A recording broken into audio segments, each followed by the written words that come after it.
What's up, guys? So today I have a beautiful Bulova 30 joules self-winding watch on my bench, and this is an incredible timepiece, and it's quickly becoming one of my favorites. I don't know what about it. It's a watch from the 1960s, and it's just a super timeless piece. It's got fun dials. This particular one has kind of a khaki fabric to it, and I have another one that's kind of a almost like shimmery disco ball vibe. It's hard to describe. It's not quite that shiny, but anyways, I bought this one which was labeled as ticking but not running, and I was like, well, that's a good sign, but I don't know what it means, and that's often the case when you buy a watch like this on eBay. And so getting into it, the bracelet is pretty gnarly and pretty dirty, and that makes me think this was a well-loved watch. I'm always skeptical when I see a bracelet that's super dirty and something like a brand new crystal on a watch that you just bought off of eBay. So it makes me think that there's something up. Someone went through the effort of putting a brand new crystal on, and the watch isn't running right, and the bracelet's super dirty. So anyways, we don't know what we're going to get into here, but we'll pull the bracelet off just using a spring bar tool. And, you just kind of press down on those, and they're spring loaded, so they pop right out. And man, this thing is dirty. You can see just all the gunk in there and how much gunk is left on my little pad there. I got to clean this off, man. It's gross. I don't even want to think about what that is. Probably rust and, anyways. We're going to use a special tool here and get into this. This is a crystal puller tool. And what happens is as you turn the handle, it constricts those kind of little teeth, if you will. And what happens is it will actually shrink the diameter of the crystal. It will push it in just enough that you can pull it out of the case. Speaking of the case, this one's kind of unique in that the back doesn't come off. So everything will come out the front, the dial side of the watch. So it'll pull out. Now the stem and all that good stuff will have to come off too, and I'll show you that here in a second. We're going to start off by pulling the hands off though, and these are really on there, which is not unusual. I'm thinking, it probably sat with the dial or with the crystal off for a while. So just dial out, and who knows what that can do.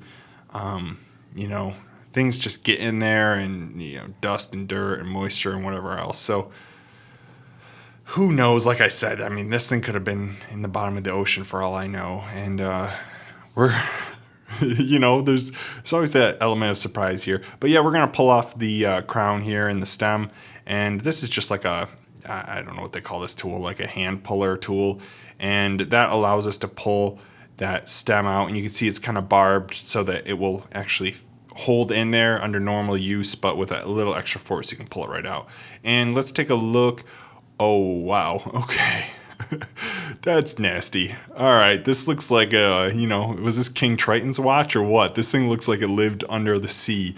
That oxidation around the rotor there, I don't know what that is. But yeah, we'll get into that. We're gonna remove the dial screws. And you can see they kind of just press up against those two little feet or those little posts sticking out the back, and that's what holds the dial into place. So we're going to set the dial aside and make sure that's protected. And then we're going to pull out the hour wheel here, and that's actually what the hand sits on, or friction fits up against and rotates against. So that's pretty cool. But you can see there's a washer on there. We're going to make sure not to lose that. And then the minute wheel here pulls out again pretty easily. We just want to be really careful with those, not to pinch too hard because you can actually collapse that tube. All right, so let's get into this. Now, this is an automatic watch, so you can see that rotor, which is the piece that's pretty gross, that spins around as you move your arm or go for a walk or whatever, and that actually winds the mainspring up. And so through a series of gears, you kind of change your kinetic energy into a mechanical rotational energy, and yeah, that's how it works. So you don't have to wind it up yourself every day. That thing swings around and gives your watch power to keep ticking. But man, yeah, that thing is super gross. Okay, so that's held into place with just this little plate, or I don't know what you call that thing. It's just like a tiny retaining clip, if you will. And one little screw holds that into place. And then we can start by removing the 3 screws on this plate, this bridge. And the bridge is for the automatic winding works. And yeah, it's just held into place with 3 little screws. And then you can see there's already 1, 2, 3, 4, 5 jewels right there. And so we're climbing quickly towards our 30 joule count.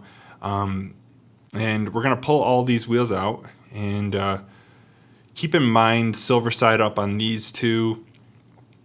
And then this one has, you can see it's a little bit taller, and there's kind of a divot there for that to sit down deeper in. And then you've got this gear underneath of the other. And so just keep that kind of thing in mind, so when we put it together, everything fits into place and works the way it should. All right, so now we're down to kind of the normal part of the watch. We're going to start by removing the screw for this one, which is the ratchet wheel. And then we're going to move on to what's called the crown wheel. And remove the screws on there. At this point, you should have already, I should say this, at this point you definitely want to remove the power from the mainspring if it if it kind of winds itself out, or you can manually remove it. But you want to make sure you do that first. And then we're going to remove what's called the click. And this is actually what makes that kind of clicking sound as you turn the crown of your watch to crank it up. And that's spring loaded here.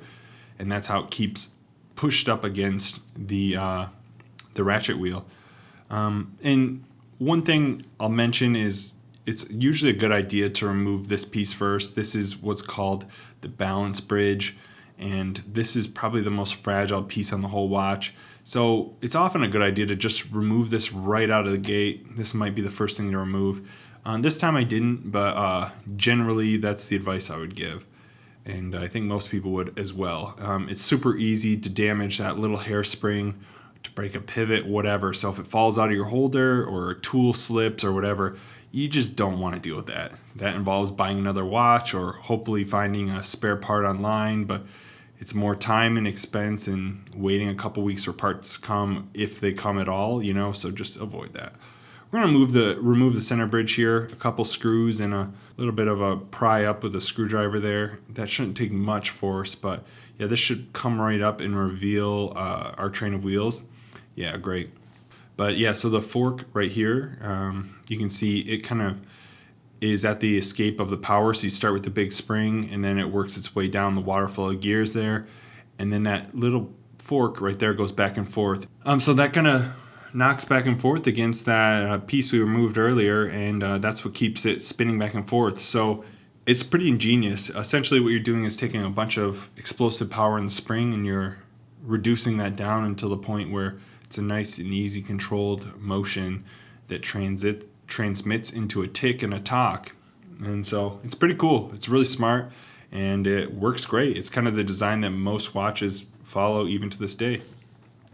All right, so now to remove that pallet fork, that little bit, it's got its own bridge, that little plate with the jewel on the end, and this screw is super rusty. But yeah, we're going to pry this up again gently, super gently, just tip of the screwdriver. All this stuff's so fragile. You want to be really careful. And a little goes a long way. So yeah, we got that out of there, thankfully. And we're going to pull our pallet fork out. And yeah, there we go. Just like that, we're moving on to the escape wheels, or the escape wheel and the train of wheels. And we're going to pull out the fourth and the third wheel, all that good stuff. And yeah, we're moving right along. Now, the center wheel and the main spring barrel are under this bridge here, and that's the plate. And you can see there's 2 jewels on this, and a lot of times those are just metal kind of cutouts that the arbor and the pivot of the center wheel would go through. But we've got jewels here, which is nice. So again, we'll take out a couple screws, and then there's another one too here. This one was covered in crustiness, so I had to uncover it. And then once we remove that, that should be all the screws, 3 screws, and then we'll take our screwdriver, and yep, just like that, comes up nice and easy. And there we go. And you can see things kind of stick into place because of the old oil and gunk and whatever else. It shouldn't be like that once it's been cleaned and stuff. Sometimes things need a little bit of force, but you really got to know if it takes a lot of force, then it's probably not crustiness. It's probably held in some other way. So you really don't want to ream on things or give it too much power because you can very, very easily break something. So in this case, there's actually an intermediate wheel on the back side that pivot goes through, and that kind of friction fits into place. And so we're not going to be able to remove the wheel without getting that out of place. So yeah, we'll start by removing the keyless works, which is this kind of area on the dial side of the watch. And this is what's actually responsible for whether you're winding the watch or you're setting the time. Anything you do with the crown in your hand, it uses these components. And so this is a really important part of the watch. And the watch would run without it, but it's not going to be useful because you can't set the time or do anything like that or crank it up or whatever. So yeah, we're going to remove this, and here we go. Let's get into it. Now, one word of caution is there's usually at least one spring in this area. And these things, just like I said earlier, these things can just fly. I mean, like, man, I think these would fly infinitely if you let them. If you're in the middle of a Walmart, I think it would hit the end of the wall. Like they just go forever. And then what happens is it flies out, and then you're on your hands and knees with a flashlight and a magnet, hoping for the best. And I use a 16-inch ruler with 4 magnets stuck to it, like a metal ruler. And even with that, oftentimes it might take me an hour to find a spring if it goes. So be super careful. Now, like I said, everything's kind of gunked in there, so I did have to pry this up. Generally, the thing should just come out. But again, this thing is, she's seen some things. And I'm going to use the hand removal tools here, and I'm not going to pull up on the edge of this. I'm going to pull up by the center. And with not that much force, you can see it just went flying. And the jewel actually came out, and you can see it sitting up there. So do not lose that. That would be a bad day. All right, so we're going to pull out the set lever screw here. And once the screw is removed, the stem as well as those couple of components right there will come right out. But we're going to move right along for sake of time. And man, this rotor is just nasty. And this oxidation, or whatever you want to call this, is really, it kind of expanded out. And so I didn't check this out, but I don't think it probably spun very freely because I'm sure this is rubbing up the edge up against the edge of the case. As it oxidized, it just kind of expanded out like rust or something. But yeah, this forbidden cheese on there, man, this stuff's gross. I don't even know. I don't know what the technical term is for this. It's like rust or oxidation or whatever, but man, gross.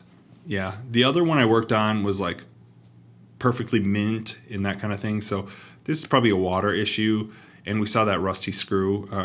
But I would imagine that metals reacting over long periods of time could do something like this. But I think in our case, and based on the fact that I've worked on another movement exactly like this without this issue, I think that this is probably a water problem. But who knows? If you know in detail, drop a comment. I'd love to hear more about the actual chemical process there.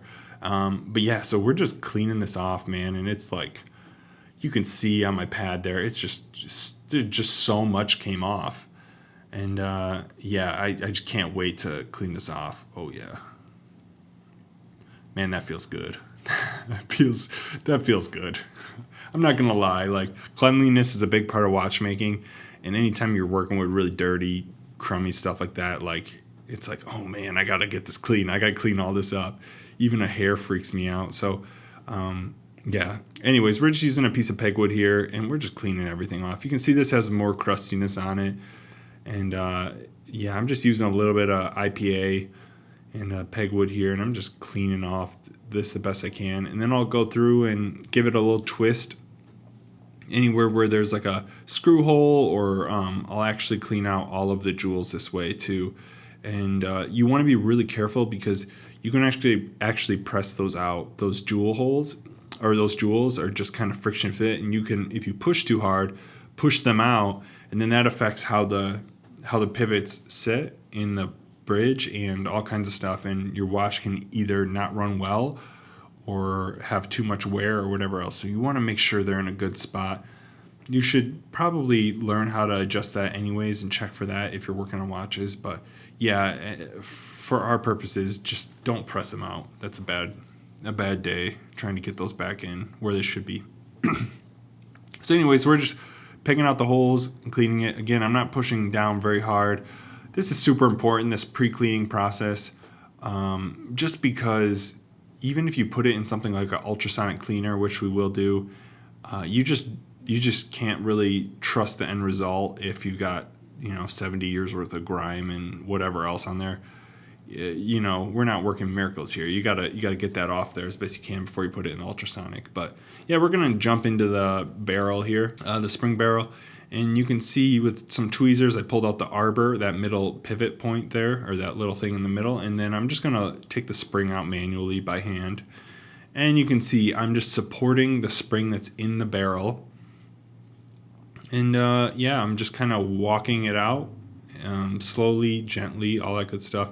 Once you kind of get it going, it goes a little bit quicker. But the last thing you want to do is have this thing explode out of there, because it could break or it could hit you in the face or go across the room or whatever. So you just slow and steady take it out of here. And this is a pretty fun part of the process, I think. But this is important because you want to get it out of there so that you can not only clean the spring but clean that barrel. And, there's old grease in here, and you can kind of see it on my finger cots there. It's just gross and old, and it's probably got dust and whatever else in there. And yeah, there we go. It's out, and we can inspect that and make sure nothing's wrong with the spring, things like that. But this one was fine. And so what we're going to do here is I'm going to clean this barrel out with a piece of pegwood and just try to get all the dried old oil off. And again, using isopropyl alcohol here, and we're just giving it a once over.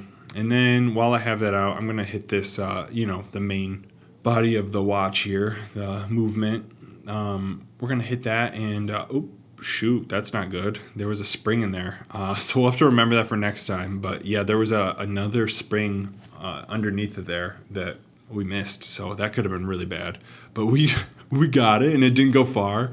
That's why I try not to use a lot of force anytime, because man, if you hit that pegwood hard against that spring, it could launch, it could go, and then you'd be like, what was that sound? And then you're looking all over for a tiny spring you didn't know existed. So luckily it ended up 2 millimeters over, but yeah, not good.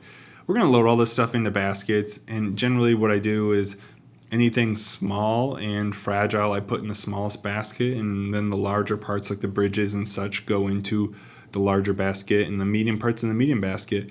And these will get loaded up into my ultrasonic cleaner, and they'll run for a good 5-10 minutes, sometimes more. But generally, it doesn't take a super long time, but just some warm water and a little bit of dish detergent. Those little cavitations, the little micro explosions, the little bubbles, they clean, and they do a really great job of doing that. And then you have to deal with the water, right? You don't want water sitting on there.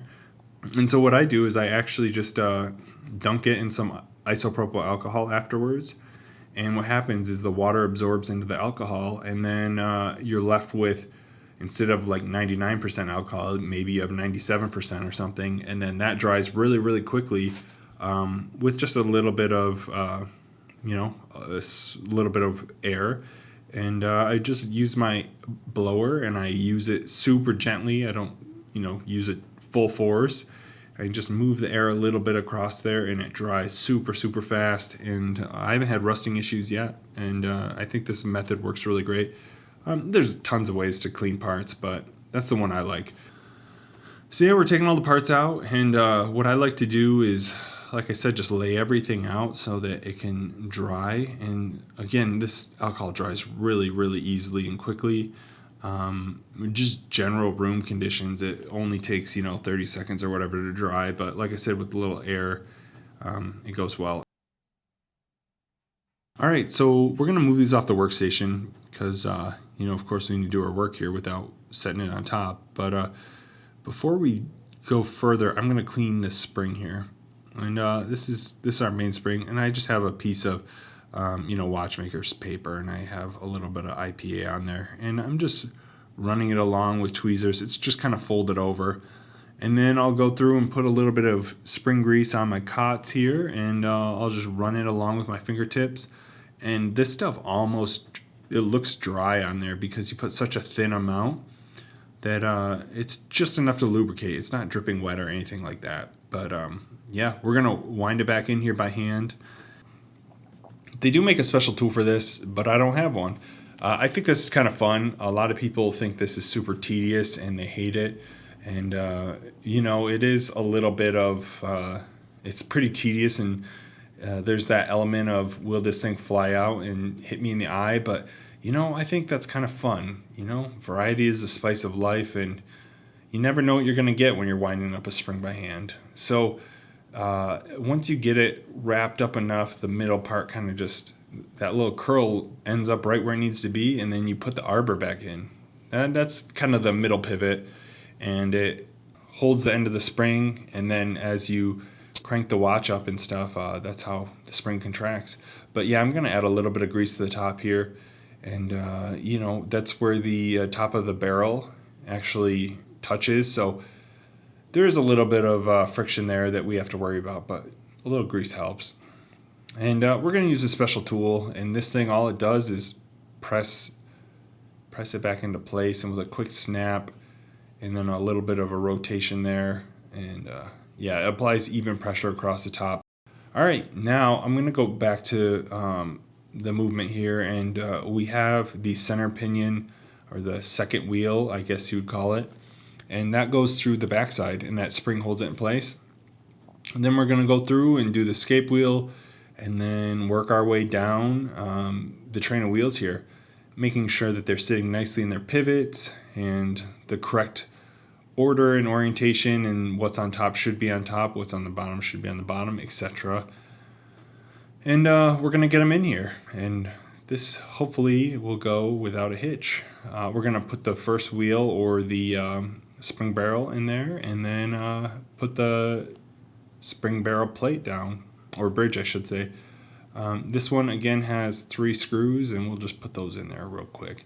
What I like to do is loosely put at least a couple screws in there, and then I'll actually go back and tighten down all of the screws. So this just allows it to, sit nice and flush without worrying about breaking anything, or without being crooked or whatever. It just, it just makes it much safer, I guess you'll say, especially for something like the center bridge here. And these pivots are much smaller. These can break pretty easily. So what I'm doing is just with almost no pressure at all, just lining it up and giving it a little bit of a wiggle. Sometimes it falls right into place, and sometimes you have to give the wheel a spin.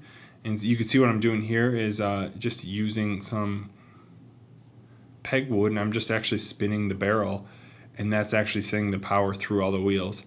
And so this is also a good check before you put everything down too, and make sure it's running the way it should before you put the screw through, and then you break a pivot because something was out of line.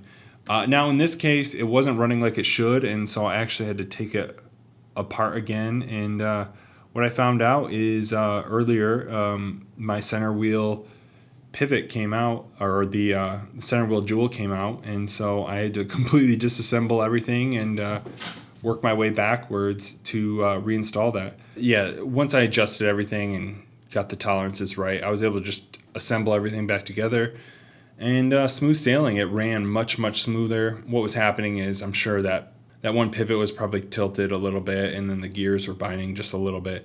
So that's why I felt like there's more pressure than should be. Yeah, those wheels should actually spin super freely with their pivots, even before you lubricate things. They should just feel pretty effortless. So, all right, so now I've got the crown wheel on already, and I'm adding the click spring.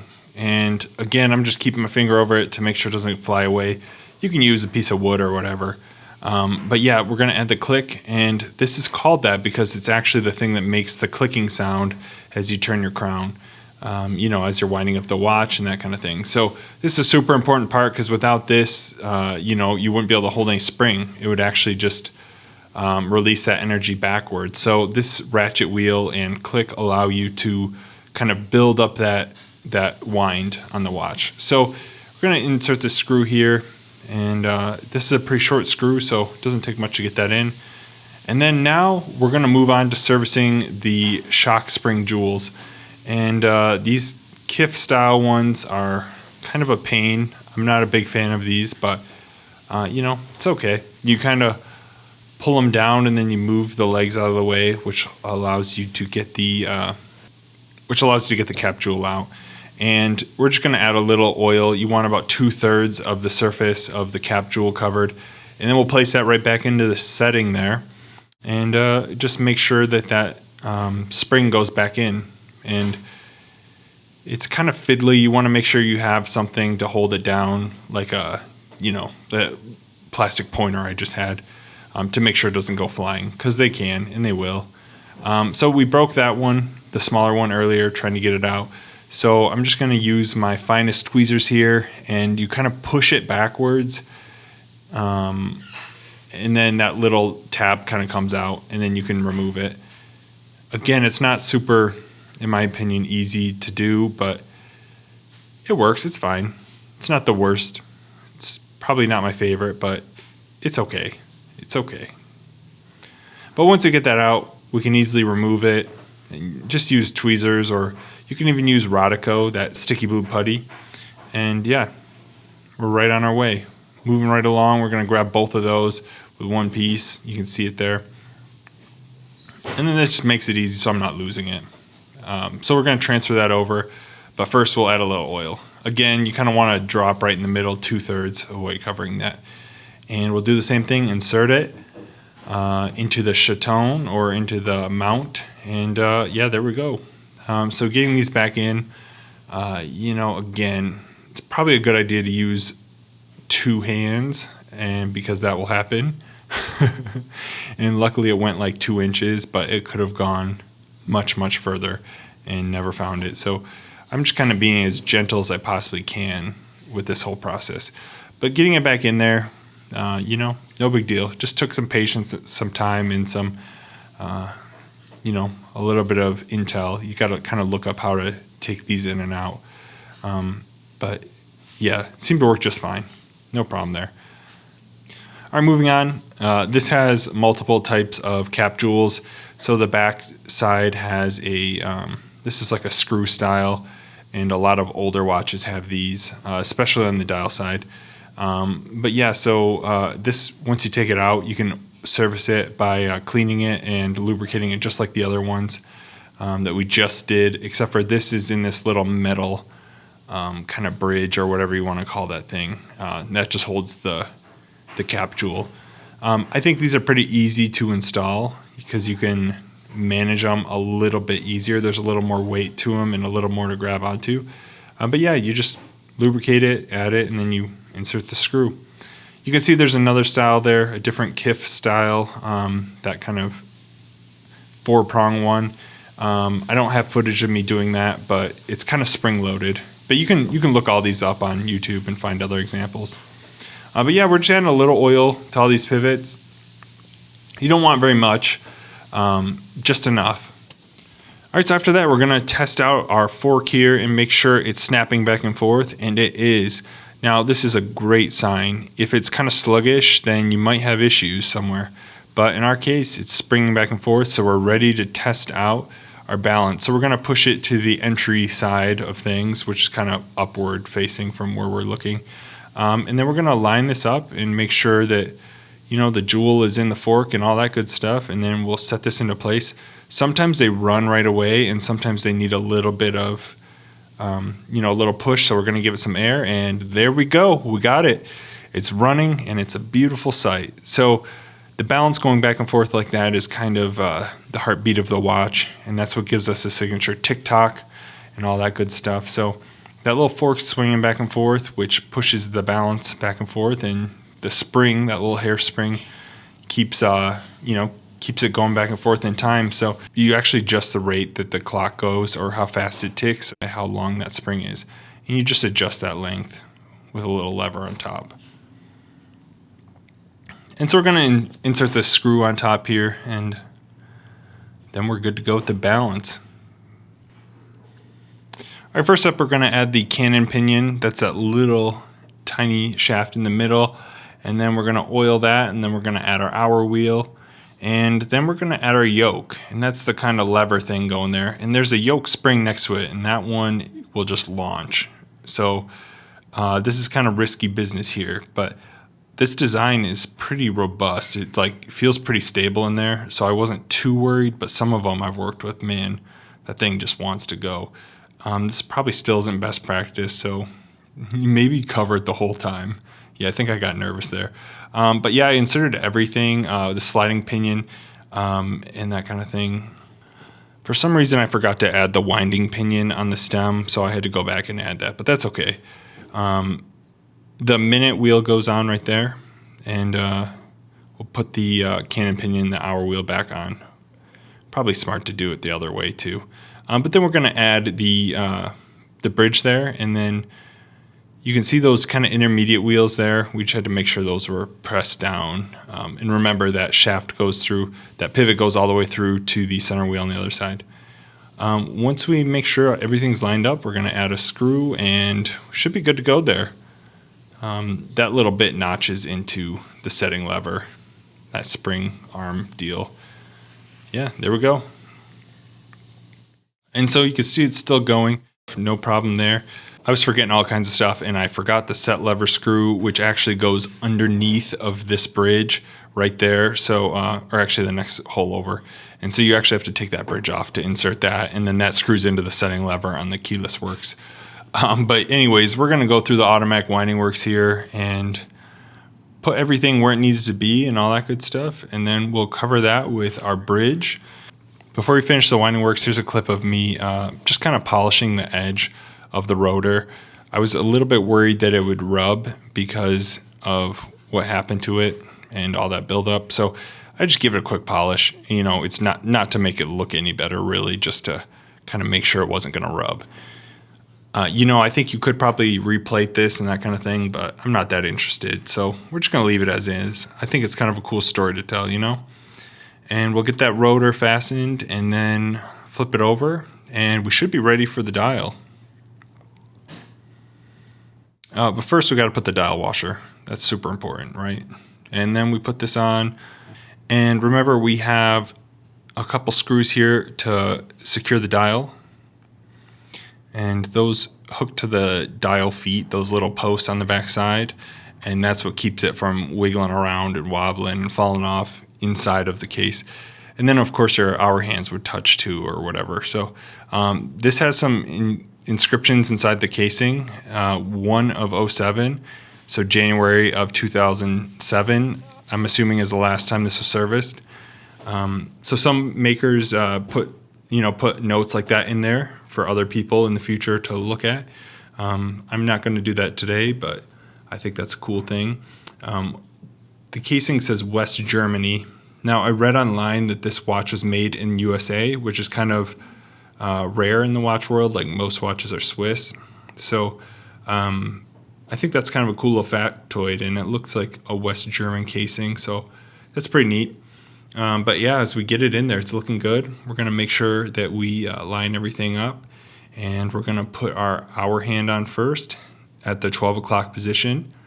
And that just makes it easier so that we can line up our minute hand as well. Because as you know, when the hands go around, they need to correspond correctly so that when you go to read the time, you can tell if the hour hand's halfway between two indices or two numbers that, you're halfway through the hour. So we're starting at the 12 o'clock position, and then I'm going to put this at about 12:01 because it took me about a minute to get around to putting the minute hand on.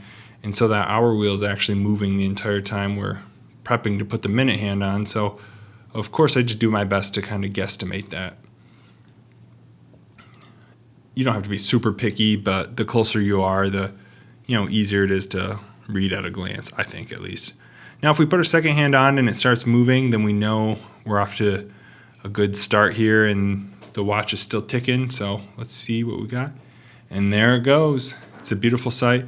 It's happily ticking along, and it's feeling like we're reaching the finish line, you know? The next thing we need to do is put the stem in, and because this is split stem, you kind of have to make sure that you're inserting it correctly so that you can get those prongs kind of back in there. And so it usually takes a little bit of twisting and pushing, but eventually you can get it to click in and you're good to go. Really, the last thing we need to do before the actual timepiece is complete is put the crystal back on. So we're going to use our crystal puller here. And because I left the crystal in there, it should fit right in without even having to, crank down or anything. It should, with just a little bit of a push and a little wiggle, should go right back into where it was. And this design was meant to be waterproof because of that tight fit of the dial. And then we're going to test out the keyless works, make sure everything's working. We can set the time, we can wind the watch up and all that good stuff. So everything's working as it should, and it's keeping time, so we're good to finish up here. So for this piece, I decided to use a leather strap to kind of dress it down a little bit for everyday wear. I mentioned in the tip top video about my friend that makes leather goods, and his company is Dead Miners, and this is one of his bands. So this is a 17 millimeter, and that is the size we're going to use for this. So we just need a couple spring bars, and we're going to insert those into the lugs.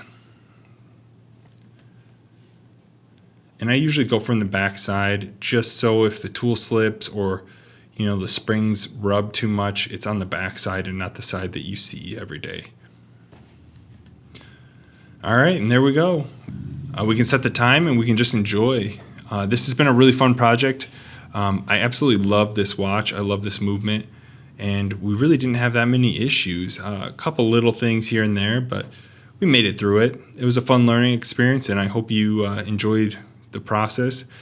I'm gonna wear this a lot, I think. This is really beautiful. I love that fabric dial and everything about this watch. I just think it's such a great one. So thanks, guys. We'll see you on the next one. Like and subscribe, all that good stuff if you enjoyed it, and drop a comment with any tips and tricks. I'll see you guys around.